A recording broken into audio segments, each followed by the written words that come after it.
야고보서 말씀으로 강단 위에서 오랜만에 뵙는 것 같습니다. 지난 야고보서의 이야기들 다 기억하시죠? 기억하시리라 믿습니다. 야고보서를 통해서 우리는 어떤 도전들을 받았었나요? 야고보는 첫 시작이 고난받는 이들을 향해서 너희의 고난받는 너희의 믿음을 하나님께서 귀하게 여기실 거다. 그 가운데서 지킨 믿음이 귀한 믿음이다. 먼저 권면의 말로 시작하였습니다. 그래서 야고보는 쭉 이어오면서 우리가 말씀을 받은 자들로서 행하는 것이 또 얼마나 중요한가 강조를 했습니다. 그리고 지난 시간에 야고보는 우리가 받은 그 말씀, 복음의 말씀을 어떻게 기억하고 행해야 되는지 구체적으로 이야기를 했었죠. 야고보는요, 이 복음의 소식이 마음 가운데 심겨진 그리스도인들을 향해서 이제 그 심겨진 말씀을 듣는 것에서 그치지 말고 삶으로 실천하라는 강력한 권면의 말씀을 주었습니다. 그리고 이어지는 오늘의 말씀을 통해서 야고보서 1장을 마무리해 나가고 있는 것이죠. 오늘 말씀 딱 들으시면서 어떤 생각이 드시나요? 제가 야고보서 말씀을 쭉 준비하면서도 마음 가운데에 자칫하면 시험 들기 참 좋은 말씀들이다 이 생각이 들더라고요. 내가 영적으로 힘들 때 야고보서의 말씀을 보면 더 시험 들 것 같고 그렇기도 해요. 그런데 우리가 잊지 않아야 하는 것은 야고보는 분명하게 예수 그리스도의 사랑을 아는 자들에게 지금 이야기하고 있다는 것입니다. 저와 여러분과 같이요. 그것을 염두에 두고 우리 함께 오늘 말씀 보길 소망합니다. 그래서 오늘 말씀을 통해서 우리가 살아왔던 이 신앙생활을 다시 한번 돌아보면서 하나님이 원하시는 참된 경건의 모습들이 우리들 각자의 삶에 나타날 수 있기를 주님의 이름으로 축원합니다. 우리 26절 상반절의 말씀 다시 한번 보겠습니다. 누구든지 스스로 경건하다 생각하며. 야고보서는 이제 1장의 마무리를 향해 달려가고 있습니다. 그래서 그 결론에 해당하는 말로 우리를 권면해주고 있죠. 그래서 앞서 이야기한 이 말씀을 듣는 것을 실천하는 것의 중요성, 또 이전에 이야기했던 행하는 것들을 포괄적으로 이야기하면서 경건하다 생각하며 이렇게 말을 이어가고 있는 것이죠.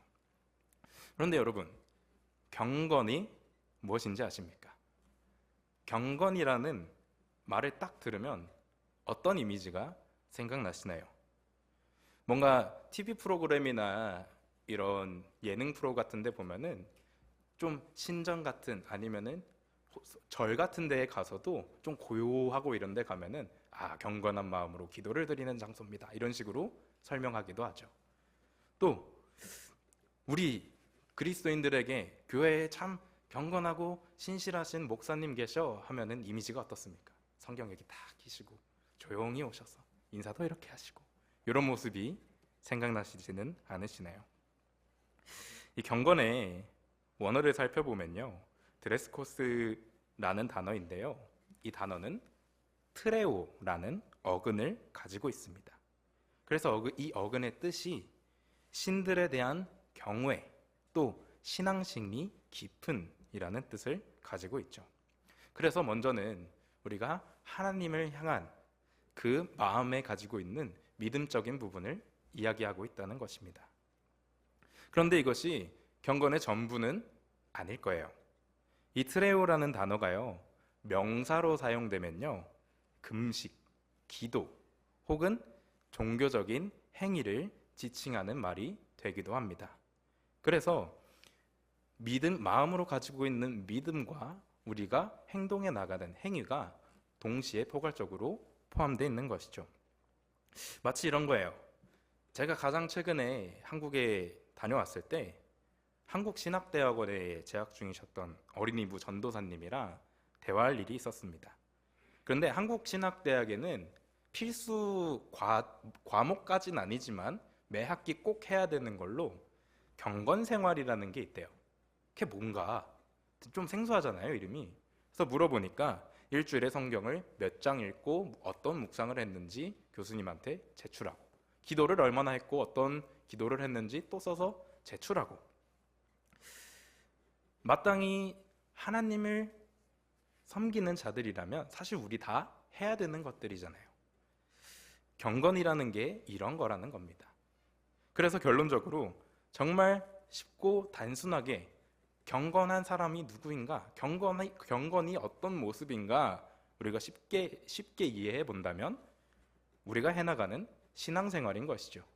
우리가 주님을 믿고 성경을 보고 기도를 하고 다른 일을 섬기고 또 마음속으로 믿음을 가지고 있는 우리들의 신앙생활의 모습인 것입니다. 이런 경건에 대해서요, 야고보는 26절, 27절을 통해 헛된 경건과 참된 경건에 대해서 이야기하고 있습니다. 우리 26절 계속해서 살펴볼까요? 자기 혀를 재갈 물리지 아니하고 자기 마음을 속이면 이 사람의 경건은 헛것이니라. 먼저 26절을 통해 헛된 경건에 대해서 이야기하고 있습니다. 쉽게 생각하면 잘못된 신앙생활인 것이죠. 뭐라고 얘기합니까? 처음에 그 혀를 재갈 물리지 않고. 오늘 본문 26절 이전에 19절 말씀을 살펴보면요, 야고보는 이미 말하기를 더디하고 성내지 말고 또 듣는데 빨리 하라고 이야기했습니다. 왜 이런가 생각을 해보면 우리 부흥회에서 오인규 목사님도 말씀하셨잖아요. 우리의 입은 결국 우리 마음 가운데에 가득한 것을 내는 창구라고요. 그리고 또 우리가 지혜서라고 이야기하는 잠언서를 살펴봐도요, 수많은 곳에서 혀를 다스리는 것, 선한 말을 하는 것, 때에 맞는 말을 하는 것에 대해서 참 많이 다루고 있더라는 것입니다. 그래서 그런지 우리가 신앙생활을 해봐도 누가 어떤 말을 하고 있나 듣는 것만으로도 그 사람의 영적인 상태 어느 정도 유추해 볼 수 있는 것이지요. 그런데 사실 누군가 정말 마음을 먹고 다른 이들을 속이려고 경건한 척 하려고 말을 하기 시작한다면 듣는 사람의 입장에서는 사실 그 진위를 파악하기 어려울 것입니다. 그럼 그 진실성이 언제 가장 적나라하게 드러나나? 당사자가 삶의 위기를 봉착했을 때입니다. 그러고 보면 야고보 시대의 지금 이 그리스도인들은요, 늘 위기를 맞은 상태였을 것입니다. 핍박이 있고요, 재정적인 어려움이 있고요, 믿음으로 말미암아서 목숨까지 내놓아야 되는 그 상황에서 자기 입으로 어떤 말을 내뱉을지 본인들이 생각을 해야 했던 것이었죠. 그래서 야고보도 고난 가운데에 참 신앙이 드러나니까 너희의 입을 조심하라 이야기하지 않았을까요? 그래서 저는 이 고난의 시기에 혀의 재갈을 물리는 게 도통 어떤 이미지일까? 그냥 말 조심하는 게 다일까? 라고 묵상을 하다가 욥기가 생각났습니다. 그리고 욥과 그 아내의 모습에서 이 두 인물상의 모습이 혀의 재갈을 물리지 못한 사람과 또 잘 입술을 다스린 사람의 모습이겠구나 생각하게 되었습니다. 우리 욥기 2장 9절로 10절 한 번만 띄워주실래요?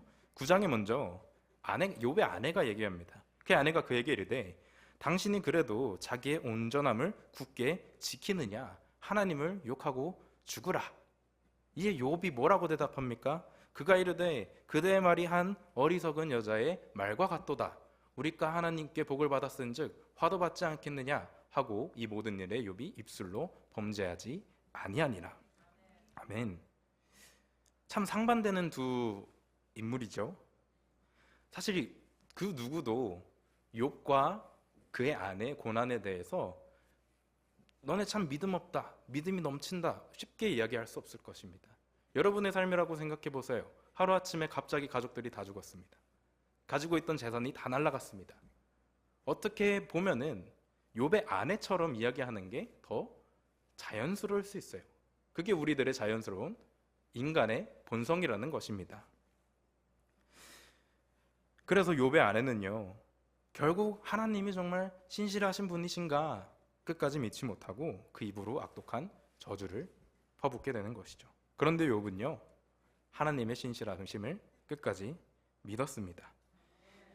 하나님의 신실하심을 온전히 믿는 사람은요, 그 입으로 어떤 말을 하고 하지 말아야 할지 않은 사람이라는 것이죠. 앞서 말씀드렸듯이 야고보 시대 그리스도인들도 비슷한 고난의 상황에 처해 있는 사람들이 많지 않았을까 생각해 봅니다. 야고보가 1장에 분명히 얘기했듯이 오래 믿은 성도들을 향해서 쓰고 있다고 이야기합니다. 그래서 누군가는요, 핍박 가운데 예수님 믿는 거 힘든데 왜 안 오시나? 나 그만할랜다. 그거를 마음에 가지고 있는 게 아니라 입 밖에 낸 사람이 있을 수도 있었을 거예요. 불평을 분만했을 수도 있고요. 또 욥의 아내처럼 오히려 믿는 사람들을 비방하면서 너네 아직도 예수님 오신다고 믿냐? 예수님 따른다고 그 신앙생활 하냐? 그거 다 의미 없어. 이렇게 얘기하는 사람들도 분명히 있었을 것이라는 것입니다. 그럼에도 그 와중에도 자신들이 스스로 경건하다, 나는 그래도 마음으로 믿고 있다, 스스로 속이고 있는 사람들 또한 있었을 것이라는 것이죠. 그런 이들을 향해서 야고보는 분명하게 얘기하는 것입니다. 혀에 재갈을 물리지 않는 자, 말로 스스로를 속이는 자, 너희의 경건은 헛되도다 이야기하고 있는 것이죠. 여러분의 말은 무엇을 나타내고 있습니까? 여러분의 입술은 하나님의 선한 것을 이야기하고 있습니까? 고난 중에도 신실하신 하나님을 고백하고 계십니까? 아니면 그저 세상의 불평, 분만으로 가득 차 계십니까? 하나님의 은혜로 가득 차 있는 그리스도인들은요, 고난 중에 있더라도 그 말로 먼저 하나님을 드러내게 되는 것입니다. 정말 그럴 수 있는 저와 여러분들 될 수 있길 주님의 이름으로 축원합니다. 이어지는 두 번째 헛된 경건의 특징은 무엇입니까? 우리 26절 하반절 말씀입니다. 자기 마음을 속이면 이 사람의 경건은 헛것이라. 스스로를 속이지 말라는 거예요. 그런데 야고보는요, 속지 말라, 속지 않도록 주의하라, 이 말을 벌써 1장에서만 오늘 본문 포함해서 세 번째 하고 있습니다.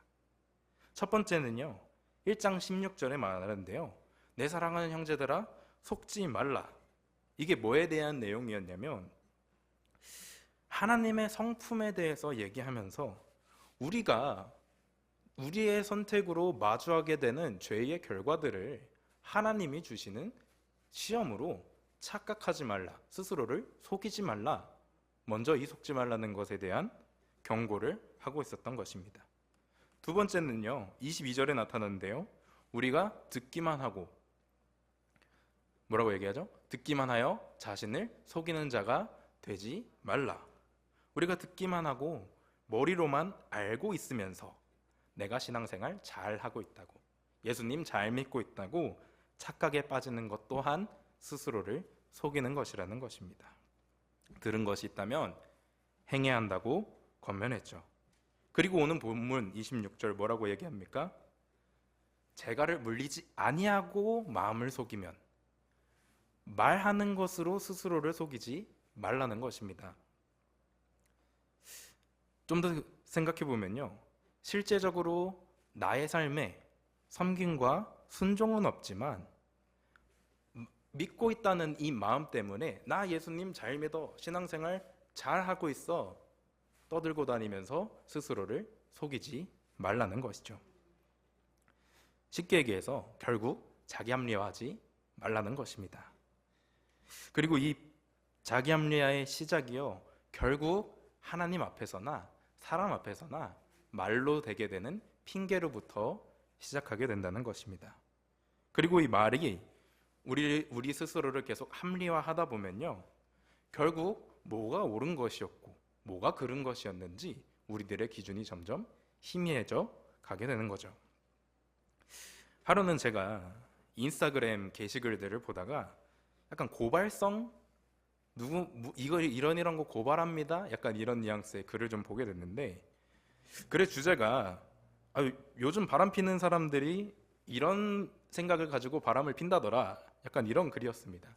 근데 요즘 또 얼마나 잘 꾸며 놓습니까? 꼭 눌러보고 싶게 눌러봤죠. 무슨 내용이었나 한번 살펴보니까 바람 피는 사람들끼리 자기들만의 이 룰들을 만들어 놔서 우리가 바람을 피되 이것만은 꼭 지키자, 약간 이런 뉘앙스였어요. 그래서 결국 마지막에 뭐라 써 있었냐면, 내가 지금의 파트너를 만날 수 있는 것은 나를 사랑해주고 나를 서포트해주는 배우자가 있기 때문이다. 무엇이 되었든 지금의 파트너는 내 배우자를 대신할 수 없다. 로맨틱한 척하고 있죠? 근데 다 헛소리예요, 그죠? 자기들이 하고 있는 이 바람이라는 것을 가리기 위해서 그들만이 만들어낸 규칙을 가지고 마치 내가 하고 있는 것이 사실 잘못된 건 아니야, 스스로를 정당하고 있습니다. 실상은요, 그냥 바람핀 나쁜 사람이에요. 그렇죠? 그런데 한편으론 이런 자기와 합리화의 모습이 우리 신앙생활 가운데도 있을 수 있겠다라는 것이었습니다. 실상은 알맹이 없는 빈 껍데기일 뿐이지만 마치 정말 신앙심이 깊은 사람처럼 말과 행동함으로써 스스로를 속이는 것이죠. 이것이 결국 다 뭐라고요? 야고보의 말을 빌려서 헛된 경건이다, 헛된 신앙생활이다. 이런 헛된 경건을 쫓아 살아가는 사람들 바라보면서 사도 바울은요, 디모데에게 경고성 권면의 메시지를 전해주었습니다. 디모데후서 3장 5절 말씀인데요, 제가 읽어드리겠습니다. 경건의 모양은 있으나 경건의 능력은 부인하니 이 같은 자들에게서 내가 돌아서라. 우리가 경건의 모양을 가지고 있다고 생각하면 조금 가볍게 생각해서 그냥 믿는다고 얘기하면서 세상 즐기는 사람, 교회는 왔다 갔다 하지만 좀 마일드하게 양다리 걸치고 있는 분들을 생각할 수 있는데, 3장 5절 이전 절들을 살펴보면요, 생각보다 심각합니다. 제가 빠르게 읽어드릴게요. 사람들이 자기를 사랑하며 돈을 사랑하며 자랑하며 교만하며 비방하며 부모를 거역하며 감사하지 아니하며 거룩하지 아니하며 무정하며 원통함을 풀지 아니하며 모함하며 절제하지 못하며 사나우며 선한 것을 좋아하지 아니하며 배신하며 조급하며 자만하며 쾌락 사랑하기를 하나님 사랑하는 것보다 더하며. 근데 이 사람들이 다 뭐라고요? 경건의 모양은 있는 사람들이었다는 것입니다. 우리가 신앙생활 가운데 한 가지, 두 가지 합리화를 하기 시작하다 보면요, 결국 내가 얼마만큼 멀리 떨어져 왔는지도 모른 채 나는 여전히 하나님을 잘 믿고 있어 스스로 이야기하지만 실상은 그렇지 않은 곳에 가 있을 수 있다는 것이죠. 결국 경건한 척 자신이 경건하다고 확신하는 것은요, 다른 사람들을 속일 뿐만 아니라 치명적으로 자기 스스로에게 부정적인 태도라는 것입니다. 여러분들 신앙생활 한번 돌아보길 원합니다. 저도 그렇고요, 여러분들도 그렇고요. 여러분들의 신앙생활은 어떤 모습이십니까? 주님 앞에 혹여 작은 것 하나라도 속이고 있는 모습이 있지는 않으십니까? 진지하게 한번 질문해 보시기 바랍니다. 이렇게 헛된 경건에 대해서 이야기한 야고보는요, 이제 그렇다면 하나님이 원하시는 참된 경건은 무엇인가 27절을 통해 우리에게 알려주고 있습니다. 우리 27절 말씀 새 번역으로 함께 읽도록 하겠습니다. 시작. 하나님 아버지께서 보시기에 깨끗하고 흠이 없는 경건은 고난을 겪고 있는 고아들과 과부들을 돌보아 주며 자기를 지켜서 새 속에 물들지 않게 하는 것입니다. 아멘. 하나님을 원하시는 경건의 수식어들이 무엇입니까? 깨끗하고 흠이 없는. 그럼 반대로 얘기해서 아까 야고보가 이야기한 헛된 경건은 하나님 앞에 어떤 거예요? 더럽고 불결한 것들이라는 것입니다. 이 하나님이 기뻐하시는 참된 경건도 두 부분으로 나눠지는데요, 먼저는 고아와 과부를 돌보아주고 라고 이야기합니다.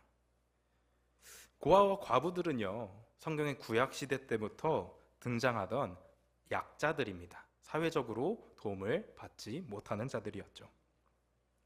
그리고 모세 율법에 적혀 있을 때 다른 이들을 사랑하라의 가장 기초되는, 어디서부터 시작해야 될까요? 고아와 과부를 먼저 섬겨줘. 이런 느낌이요. 이런 느낌의 베이직한 명령이었던 것이죠. 그래서 야고보가 다시 한번 고아와 과부들을 섬길 것을 강조하면서 그리스도인들이 알고 있던 모세의 율법과 또 예수님의 가르침이었던 서로 사랑하라는 명령을 가지고 행할 것을 강조하고 있었던 것입니다. 참된 경건은요, 실질적인 말씀의 실천을 요구하고 있다는 것입니다. 두 번째는 무엇입니까? 자기 자신을 세상으로부터 지키는 것.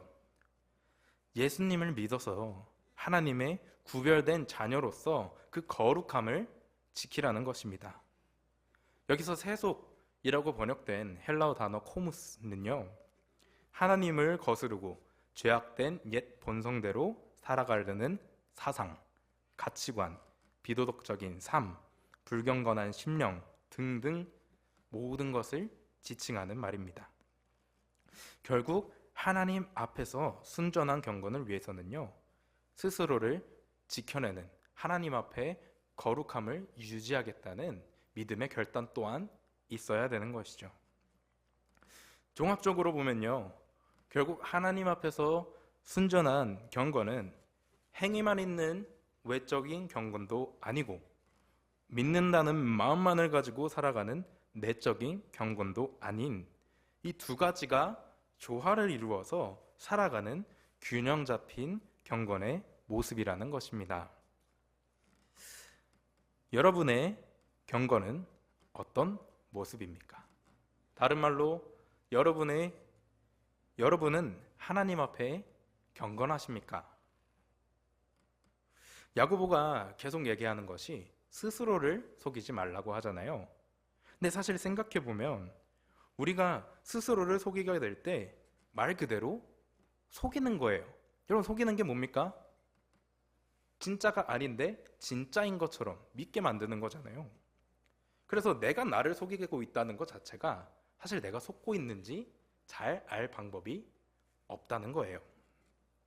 우리가 스스로를 속이게 될 때 한편으로는요, 사실 내 신앙생활은 그렇게 살고 있지 않은데 입으로는 아니야, 나 잘하고 있어, 나 정말 잘 믿고 있어, 경건한 사람이야 이야기하는 위선자의 모습이 될 수도 있고요.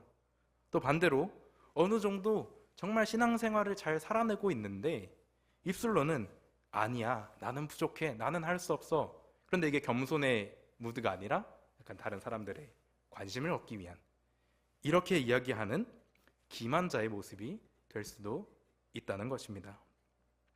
그렇기에 야고보가 뭐라 그래요? 율법을 들여다보는 자는 그렇게 하지 않는다. 말씀에 우리를 비춰봐야 되는 거예요. 말씀에 비춰봐서 정말 객관적인 나의 신앙생활의 모습은 어떤 모습인가? 나의 지금 경건의 모습은 하나님 앞에 어떤 모습인가 고민해 봐야 하는 것이죠. 우리는 스스로를 잘 보지 못합니다. 그래서 하나님이 우리에게 이 말씀을 주셨고, 또한 같은 말씀 안에서 이렇게 신앙생활을 함께하는 공동체를 허락해 주셨습니다. 때로는요, 내가 말하고 다니는 나의 모습보다요, 우리 신앙 공동체 안에서 얘기해 주는 내 모습이 실제적인 내 모습일 때도 있어요. 근데 우리가 사실 내가 얘기하는 내 모습이랑 다른 이들이 얘기해 준 내 모습이랑 조금 다르면은 우리는 먼저 부끄러워합니다. 아니야, 나 안 그러는데. 왜냐면 나 자신은 내가 말한 대로 살고 있다고 믿고 있으니까요. 그런데 주변에서 계속 아니야, 너 그렇지 않아 라고 하면 이 부끄러움이 뭘로 바뀝니까? 분노로 바뀝니다. 아니라니까. 내가 말한 대로 잘 살고 있다니까. 이렇게 되는 거죠. 그래서 말씀 앞에 또 누군가의 권면 앞에 나의 객관적인 경건의 모습이 적나라하게 드러난 것 같을 때, 혹은 정말 드러났을 때 우리는 결단해야 되는 것입니다. 믿음의 결단이 있어야 되는 것입니다. 무엇을 고치고 무엇을 행해야 하는가, 또 하나님의 원하시는 그 순전한 경건의 모습에 내가 부족한 것은 또 무엇인가 하고 말이죠. 그리고 그 부족함들이 눈에 부족함들을 알게 되었을 때 우리는 다시 복음으로 돌아가야 하는 것입니다. 예수님을 기억해야 하는 것이죠. 결국 우리가 그 부족함을 가진 자들조차 사랑해 주신 예수님을 바라보면서 예수님을 힘입어서 이 부분을 하나님 안에서 그래 내가 고쳐나가야지, 그래 내가 더 경건하게 살아야지, 이런 도전이 돼야 하는 것입니다. 이 부분에 대해서 야고보는요 분명하게 얘기했어요. 하나님께 지혜를 구하라. 하나님은 꾸짖지 않으신다. 오히려 후하게 주신다. 이렇게 경건의 균형이 맞춰져 갈 때 우리는 비로소 하나님이 기뻐하시는 순전한 신앙생활, 또 참된 경건이 우리 가운데 있게 되는 것입니다. 다시 한번 여쭤보겠습니다. 여러분은 하나님 앞에 경건하십니까? 말씀 앞에 우리를 비춰봤을 때, 또 예수님의 사랑 안에 우리들의 인생을 비추어봤을 때 정말 당당하게 네 라고 대답하여서 우리들의 삶으로 예수님의 사랑을, 하나님의 신실하심을 드러내며 살아가는 저와 여러분들 될 수 있기를 주님의 이름으로 축원합니다. 우리 시간 함께 기도하겠습니다.